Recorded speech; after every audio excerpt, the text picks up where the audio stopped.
Mahatma Gandhi road.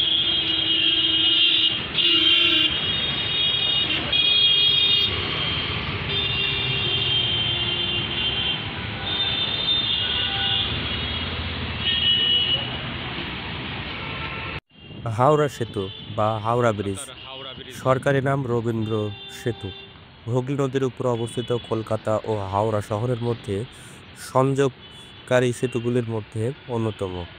Howrah সেতু ভারতের পশ্চিমবঙ্গের হুগলি নদীর উপর অবস্থিত বড় খিলানযুক্ত একটি ঝুলন্ত সেতু। সেতুটি 1943 সালে অনুমোদিত হয় এবং 1945 সালে পুরাতন পন্টন সেতুর বদলে বহিবাহু সেতুটির উদ্বোধন হয়। 1965 সালের 14 জুন সেতুটির নাম পরিবর্তন করে রবীন্দ্রনাথ ঠাকুরের নামে রবীন্দ্র সেতু রাখা হয়। রবীন্দ্র সেতু বঙ্গোপসাগরীয় প্রবল ঝড়ঝঞ্ঝাগুলি সহ্য করতে সক্ষম। সেই সেতু দিয়ে দৈনিক 80,000 যানবাহন, প্রায় 10 লক্ষ পথচারী চলাচল করে।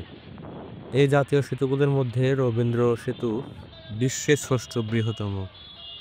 সেতু নির্মাণে 23,500 টন ইস্পাত দিয়েছিল tata iron and steel company এবং সেটি সম্ভবত ভারতের প্রথম মেক ইন ইন্ডিয়া প্রকল্প।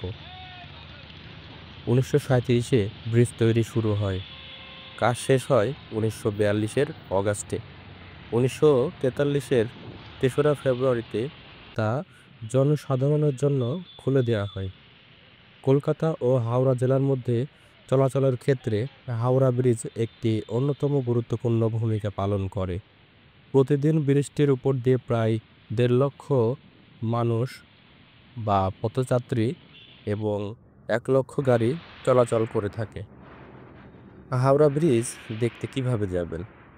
সড়ক পথে হাওড়া স্টেশন থেকে হাওড়া ব্রিজ পর্যন্ত বাস, গাড়ি বা পায়ে যাওয়ার উপায় আছে।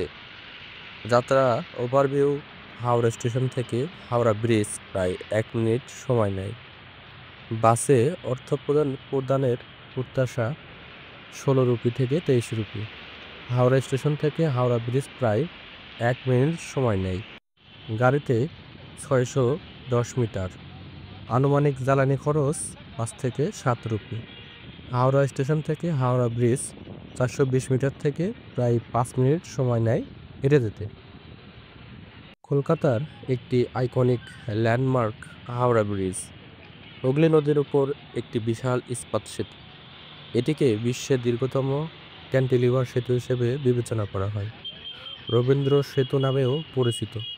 এটি হাওড়া এবং কলকাতাকে সংযুক্ত করে। এটি প্রতিদিন 1000 যানবাহন এবং অগণিত পথচারী বহন করে।